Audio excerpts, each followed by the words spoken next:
Oke, selamat pagi. 2 hari yang lalu Indonesia dihebohkan oleh sebuah berita.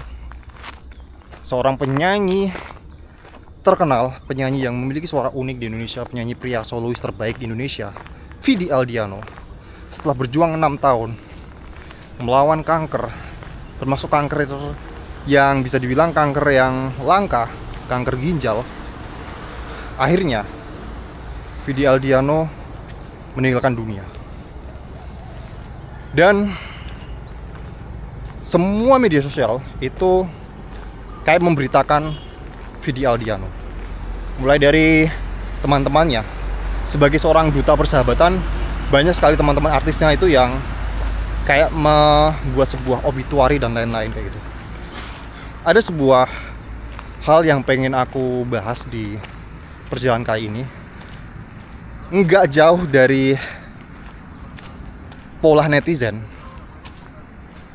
Kenapa pola netizen itu? Ketika para netizen itu melihat istri Vidi Aldiano, si Sheila Dara, itu ketika di pemakaman terlihat ekspresinya itu tidak sedih, tidak nangis, cenderung kayak biasa aja, cenderung kayak polos. Dan mulailah tangan-tangan netizen itu mereka berspekulasi yang aneh-aneh, kayak selama ini kayaknya Vidi Aldiano doang yang sayang sama Sheila Dara, sedangkan Sheila Dara biasa aja, bla bla bla seperti itu. Karena atas dasar si Sheila Dara itu cuman nggak menangis di hari pemakaman. Itu prasangka dari netizen yang menurutku sangat bodoh banget sih. Kok bisa ya netizen seperti itu? Pertanyaanku gini, emang kita harus menunjukkan duka kita di hari pemakaman orang tersayang kita? Emang kita harus kelihatan sedih? Dan aku percaya bahwa bagaimana orang berduka itu, tiap individu tuh berbeda-beda. Tidak serta-merta harus kayak menangis histeris, menangis yang sampai teriak-teriak. Karena aku percaya bahwa seorang Sheila Dara itu pasti adalah orang yang paling berduka atas kematian Vidi Aldiano. Bahkan parah banget, ada yang mengatakan ya maklumlah kayak lavender marriage dan lain-lain. Menurutku itu komentar yang sangat jahat sekali sih. Itu komentar yang ya itu cerminan netizen lah. Mereka mengatakan semaunya. Dan ini aku cukup tertarik untuk membahas ini ya, bagaimana Sheila Dara itu dalam memperlihatkan dukanya, atau tidak memperlihatkan dukanya, tapi aku percaya bahwa dia adalah orang yang paling berduka atas kematian Vidi Aldiano. Dan ini menjadi semacam apa ya, karena aku sendiri juga punya pengalaman bagaimana aku menghadapi kematian orang tuaku. Itu tidak dengan hal yang kayak menangis dan kayak gitu. Gini loh, kita itu dalam menghadapi kematian orang yang kita sayang, itu tidak serta-merta harus kayak menangis yang menangis sejadi-jadinya. Enggak kayak gitu. Setiap orang tuh beda-beda dalam bereaksi dalam atas kematian orang yang kita sayang.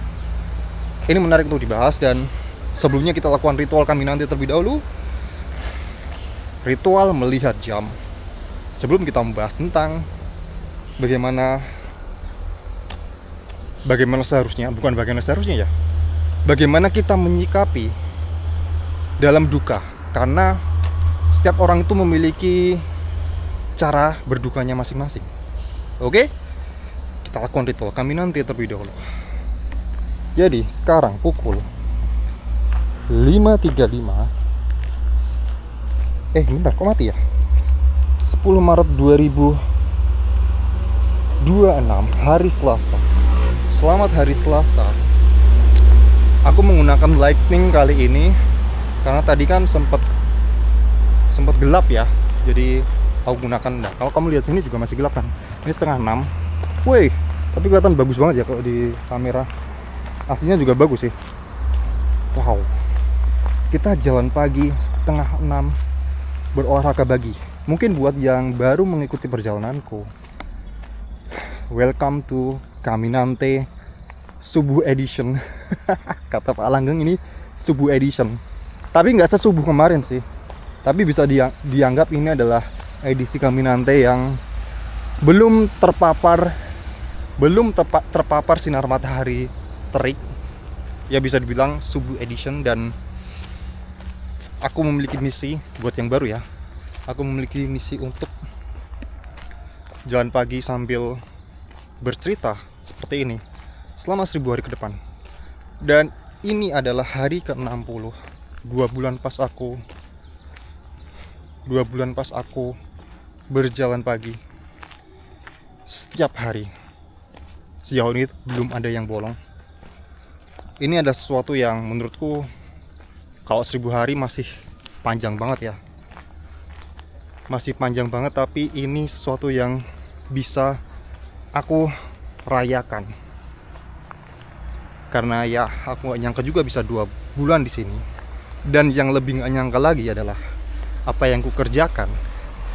Ini kalau dibilang menginspirasi gimana ya, kok kesannya kayak aku seorang yang hebat aja. Tapi bukan menginspirasi, tapi kayak apa ya, menulari lah. Aku bilang menulari aja. Menulari salah satu temanku yang ada di YouTube juga. Kemarin siapa? Sintaya, yang memutuskan untuk berjalan pagi ke kantornya, ke stasiun maksudnya. Setelah beberapa kali mengalami kayak dilema antara naik ojol atau jalan kaki ya. Ternyata ketika dia berjalan kaki itu lebih hemat, lebih cepat. Karena kebetulan banget ya, jalan dia mungkin dari tempat dia tinggal ke stasiun itu baru ada perbaikan MRT kalau nggak salah ya. Aku lupa kemarin bacanya. Sehingga ketika dia naik ojol itu bisa macet berjam-jam. Dan kemarin di hari ke-59 dia kayak komen di videoku yang kemarin ya, kalau dia akhirnya memutuskan untuk jalan pagi dan fix akan menjalankan jalan pagi itu. Karena kalau dia lihat ke kayak rencana proyek itu satu tahun lebih ya, 560 hari kalau nggak salah ya. Dan akhirnya dia memutuskan untuk jalan pagi. Dan dia mengatakan kalau aku nggak jalan pagi, aku mungkin nggak tahu kalau selama ini ternyata ada proyek. Makanya kok naik ojol macet terus gitu. Nah ini kan kayak selaras dengan apa yang ku alami ya. Kalau kita berjalan pagi kayak gini, kita bisa melihat hal itu secara detail. Ijo-ijoan, terus bambu. Oke. Terus ya kita bisa melihat dengan detail kayak gini. Dan iya, misiku untuk menulari salah satu orang jadi seorang Caminante. Kenapa itu? Remote Kang.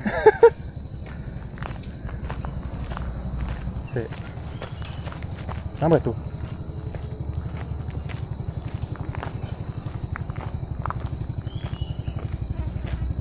Los ya? Los ge? Oh, munculan.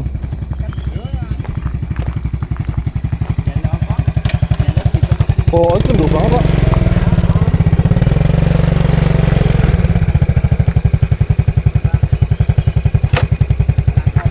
Yo diketok weh. Yo diketok. Oke.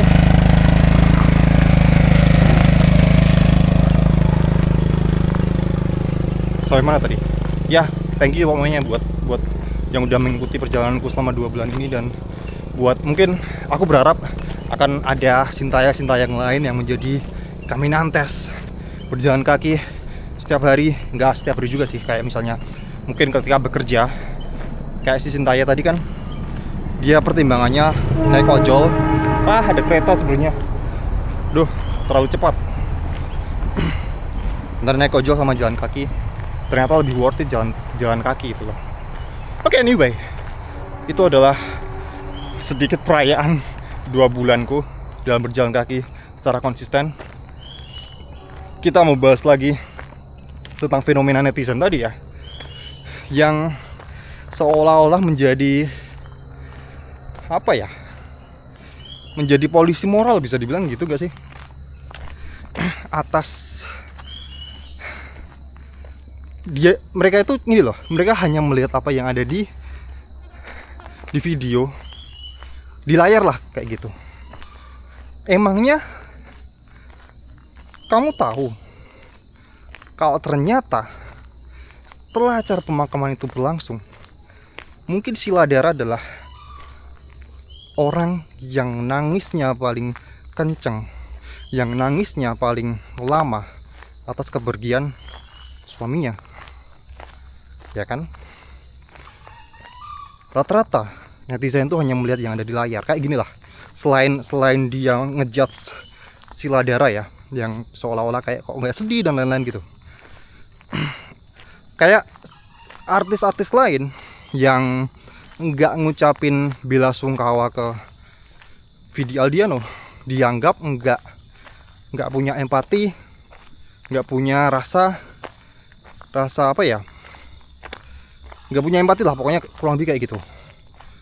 Dan ya sekali lagi, emangnya kayak jadi seolah-olah kayak yang ada di media sosial itu menjadi semacam papan pengumuman untuk moralitas seseorang.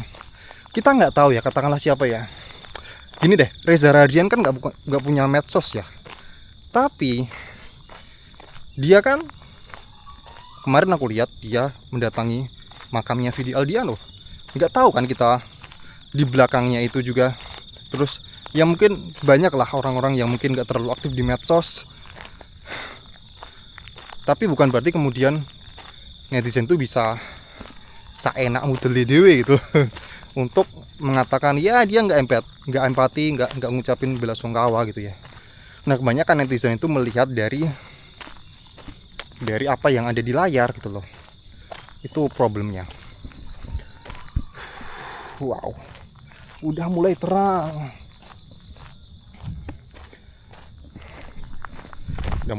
Dan ngomongin soal Sheila Dara, kita tahu bahwa dia adalah introvert. Dan sebagai seorang introvert, aku kayaknya bisa paham juga ya bagaimana gini. Gimana aku nyusun kata-katanya gini. Waktu berduka, waktu kita meluapkan emosi kita, menangisi orang yang kita sayangi, itu kadang bagi seorang introvert tidak bisa dilakukan di depan umum ketika lensa kamera semua tertuju pada dirinya. Kayak gini loh, menurutku berduka dan menangis itu bagi seorang introvert itu butuh sebuah ruang yang aman, ruang yang private. Dan seorang introvert itu menganggap ketika di ruang publik, ketika semua kamera tertuju pada dirinya, itu bukanlah sebuah ruang yang aman. Makanya bisa aja kayak Sheila Dara di kamarnya menangis, setiap kali sholat dia menangis, setiap kali tidur dia menangis. Kita nggak tahu. Dan ya kita nggak bisa ngejudge itu loh, hanya gara-gara dia tidak menangis di pemakaman kemudian mengatakan dia ternyata nggak sesayang itu. No, kayak seolah-olah sebuah duka itu harus dilakukan dengan tangis tuh. Padahal enggak juga. Setiap orang itu punya cara berdukanya masing-masing. Nah, aku punya pengalaman, tapi ini bukan tentang diriku ya. Ada sedikit tentang diriku sih, tapi ini tentang bagaimana kakakku itu dulu kakak pertamaku ya, itu tidak menangis ketika ayahku meninggal. Sekitar 15 tahun 16 tahun yang lalu. Kakak pertamaku itu berusia 25-26 lah ya, aku lupa. Dan aku lulus SMA. Aku adalah anak terakhir. Ketika ayahku meninggal dunia, itu aku melihat kakak pertamaku nggak menangis. Memang ada semacam histori ya, kalau kakakku tuh memang ada sedikit histori kalau sama ayah itu tidak terlalu cocok. Ya maklum lah, anak-anak pertama biasanya kayak gitu kan, dibandingkan anak terakhir yang lebih sering dimanja. Aku contohnya. Karena anak pertama biasanya ketika orang tua susah, dia paling ngerti. Terus ketika ayah meninggal, itu dia tidak menangis. Ya waktu itu aku memajarkan ya mungkin karena memang gak cocok dan memang gak itu. Tapi setelah acara pemakaman berlangsung, setelah acara pemakaman selesai maksudnya, salah satu budiku melihat si kakak pertamaku ini selesai sholat, dia menangis terseduh-seduh, kayak pokoknya menangisnya itu menangis yang sampai sesak nafas gitu loh. Nah inilah contoh orang-orang yang berdukanya itu tidak harus serta-merta di depan umum. Setelah aku dewasa juga, aku baru paham bahwa ketika ayahku meninggal, itu kan otomatis yang menjadi pengganti ayah si kakak pertamaku ya. Itu kayak semua administrasi, semua acara pemakaman, ya tentu saja yang ngurusin kayak si kakakku. Sehingga mungkin waktu di acara pemakaman, dia itu memiliki sebuah tanggung jawab yang harus diselesaikan dulu. Tanggung jawab pada saudara-saudara, pada orang-orang yang datang. Jadi nggak ada waktu untuk menangis tuh. Tapi sekalinya dia berada di sebuah kondisi yang private, ya akhirnya menangis. Makanya aku bisa bilang kayak itu aja, kayak aku percaya sih, maksudnya gini lah, nggak cocoknya kakak pertamaku dengan ayahku gitu ya, aku percaya bahwa dia si kakak pertamaku adalah anak yang menyayangi ayahnya. Dan terbukti bagaimana si kakakku itu menangis terseduh-seduh ketika habis sholat, ketika acara selesai. Nah, banyak orang yang tidak bisa mengekspresikan rasa dukanya. Aku juga contohnya kayak gitu. Di hari pertamaku, hari pemakaman itu aku juga tidak menangis. Karena gini loh, sebelum ayahku meninggal itu kan udah bolak-balik ke rumah sakit ya. Kayak kadang tuh aku berpikir bahwa gimana ya kalau ayah meninggal ya gitu ya. Kalau bapak meninggal gimana ya? Jadi kayak entah, nggak tahu, mungkin udah siap atau gimana. Bukan sesuatu yang mendadak gitu loh. Aku juga nggak menangis. Mungkin aku juga ndablek mungkin ya. Nggak tahu.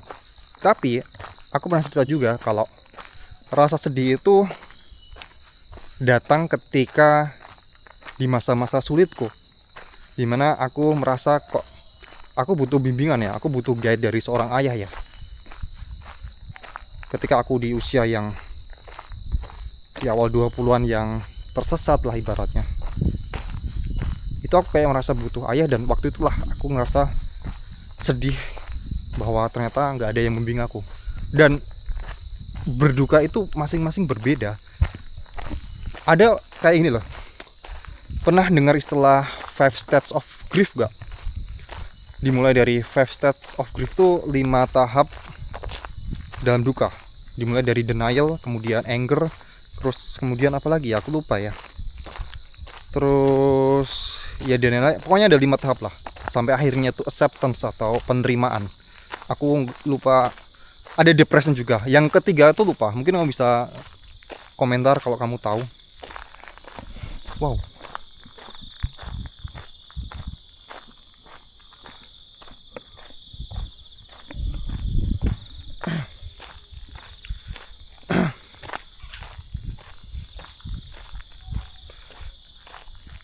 Seolah-olah gini, dengan 5 stages of grief, seolah-olah kayak duka itu harus dilewati satu tahap per tahap naik lagi, sehingga ketika udah di level acceptance itu dukanya berakhir. Padahal seorang berduka itu bisa tahunan, bisa puluhan tahun. Nah itu yang terjadi pada diriku juga ketika ada di momen-momen kayak tiba-tiba ingat ayah atau bermimpi, kadang sedih juga. Nah berarti kan kayak 5 stages of grief itu, atau 5 tahapan berduka itu bukan sesuatu yang kemudian harus kayak seorang sekolah gitu, kayak SD, SMP, SMA, kuliah. Nggak kayak gitu. Itu tuh fleksibel, bisa terjadi berulang-ulang lagi. Nah kebanyakan masyarakat itu kan kayak mereka terobsesi dengan sebuah tujuan atau hasil itu loh. Wow, kamu lihat nih, ada orang ketebang juga. Mereka terobsesi dengan sebuah hasil pada akhirnya agar selesai berduka. Kalau udah selesai berduka ya udah. Tapi dalam kehidupan itu tidak serta-merta linear kayak gitu. Kadang kita ngeloncat, udah acceptance, tapi kita balik lagi, jadi keinget lagi, depresi lagi, kemudian denial lagi. Ya itu bisa terjadi kan. Wow. Kita lihat orang nebang dulu ya. Pagi-pagi dia nebang coy.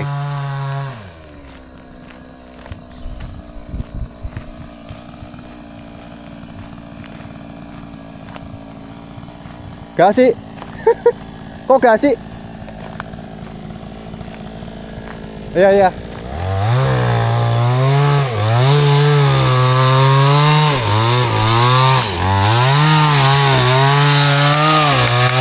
Wow.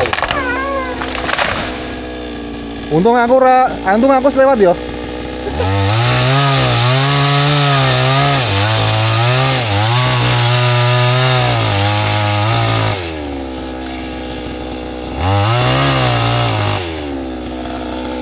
Kok dhewe lek? Dhewe. Endi wae sing ditebang? Pirang wit? Wis kampung iki tak pengen. Oh alah, pingin dalan. Lah kok ditebang apa? Ben padang. Oh. Iya. Dan. Yoi.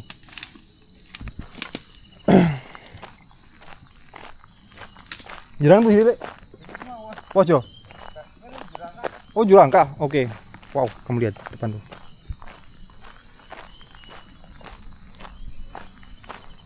Wow, bagusan. Interesting, amazing.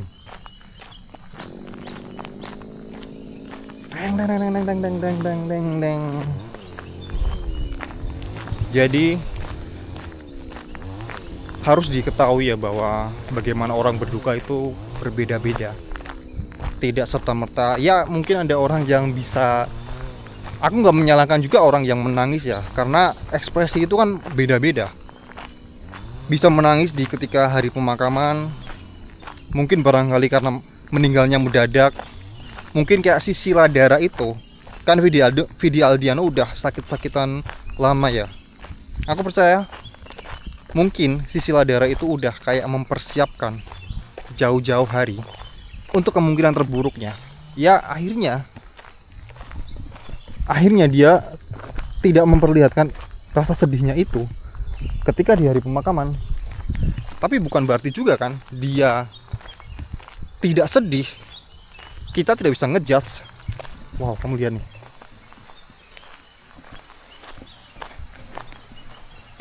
Kok aku mendengar teman Bruce Lee ya? Ya kan kamu melihat teman Bruce Lee ya?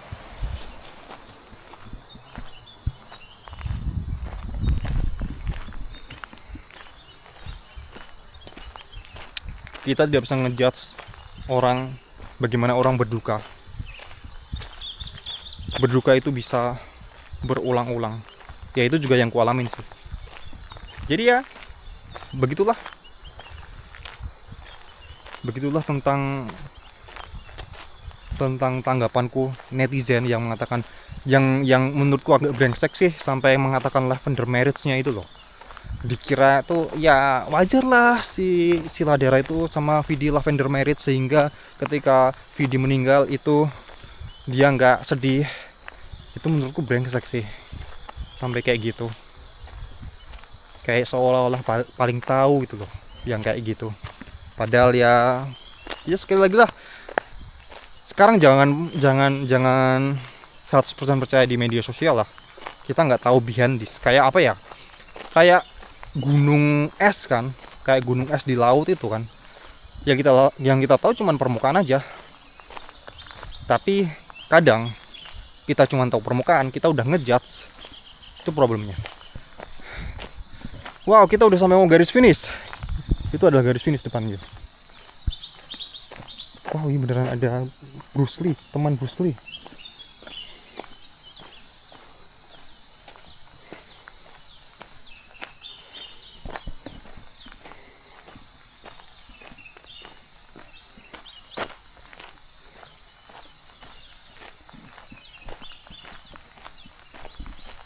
Kita akan tour dulu ke ini ya, ke rumah kosong ini ya. Apa yang kita lihat di rumah kosong ini? Apa yang ada di rumah kosong ini? Kosong.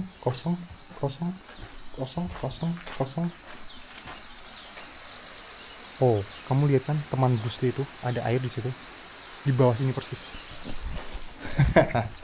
Oke, mungkin kali ini cukup sekian ya. Kita bertemu lagi di Caminante ke-61. Terima kasih telah menemaniku selama 2 bulan ini, dan semoga makin banyak Caminantes yang mau berjalan kaki, mau menggerakkan tubuhnya, karena menurutku berjalan kaki adalah aktivitas paling ringan. Oh yeah, that's it, the teman Bruce Lee.